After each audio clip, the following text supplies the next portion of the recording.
yang deh yang jol yang bu yang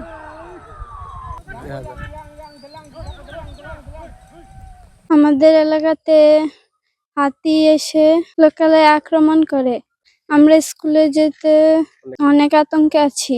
বর্তমানে আমাদের বিজয়পুর বিটের অধীনে কিছু হাতি বিচরণ করছে এবং এটি 15 থেকে 20 দিন ধরে অবস্থান করছে এবং এই হাতি যেন জনমানব বা জানমালের ক্ষতি না করে এই জন্য আমার সাধারণত ERT টিম রয়েছে। এই ERT টিমের মূল কাজটা হচ্ছে হাতিকে তা পর্যবেক্ষণে রাখা এবং এখানে শস্য জানমালের ক্ষতি এড়িয়ে সর্বনিম্ন পর্যায়ে রাখা।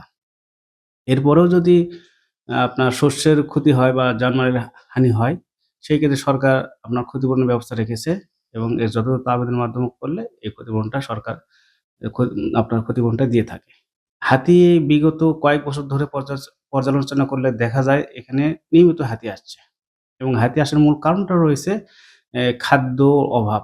সাধারণত এই হাতিগুলো উত্তর দিক থেকে ভারতীয় বর্ডার ক্রস করে বাংলাদেশের সীমান্ত এলাকায় চলে আসে। ধান পাকা মৌসুমে তাদের বিচরণটা বেশি দেখা যায় এবং তারা পর্যাপ্ত ধান খেয়ে বা এখানে লোকালয়ে ঢুকে যায়। অনেক সময় জানমালের ক্ষতি বা প্রাণহানিও ঘটনাও দেখা যায়। এগুলোকে সাধারণত বন বিভাগ থেকে হাতির খাদ্য উপযোগী বাগান করার জন্য প্রকল্প হাতে নিয়েছে এবং গত বছর থেকেই এই বাগানটা সৃজন করা হচ্ছে। সাধারণত যেখানে হাতি অবাধে বেশিরভাগ সাস্টেন করে বা বিচরণ করে সেই এলাকাতে এই ধরনের বাগান করা হচ্ছে এবং আগামীতে যেন হাতিগুলোর সাথে মানুষের দ্বন্দ্ব নিরসনে সাধারণত বন বিভাগ সচেতনতামূলক কর্মসূচি হাতে নিয়েছে। এছাড়া হাতি থেকে পরিত্রাণ পাওয়া যাবে অথবা হাতি আক্রমণ থেকে রক্ষা করার জন্য কিভাবে এড়িয়ে চলা যায় সেই ধরনের কর্মপরিকল্পনা নেওয়া হয়েছে এবং জনমানবকে সচেতন করা হচ্ছে। দুর্গাপুর রেঞ্জে 8টি ERT টিম রয়েছে।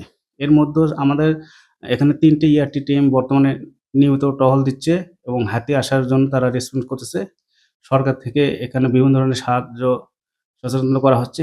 তাছাড়া এখানে আমাদের যে লজিস্টিক সাপোর্ট, বিশেষ করে হাতি তাড়ানোর জন্য তেলের ব্যবস্থা, তাছাড়া হাতি তাড়ানোর জন্য যে লাইট, টর্চ এবং গান বাজিয়ে বা শব্দ করে তাড়ানোর যে কৌশল ইনস্ট্রুমেন্ট এগুলো সরবরাহ করা হয়েছে। আক্রান্ত হয়ে একজন নিহত হয়েছে। নিহতের নাম হচ্ছে প্রান্তরাংশা। উনি ভবানীপুর নিবাসী এবং গারো সম্প্রদায়ের লোক। ওনার বাড়িটা আপনার বাংলাদেশ ভারতের 0 পয়েন্টের কাছাকাছি এবং এখানে হাতি অধ্যুষিত এলাকা। এখানে প্রায় হাতি আগমন করে, বিচরণ করে এবং প্রায় দেখা যায় যে এখন যেহেতু ধান পাকা সেজন, এই সময়ে হাতি ধান খেতে এসে পাকা ধান খেয়ে বিনষ্ট করে।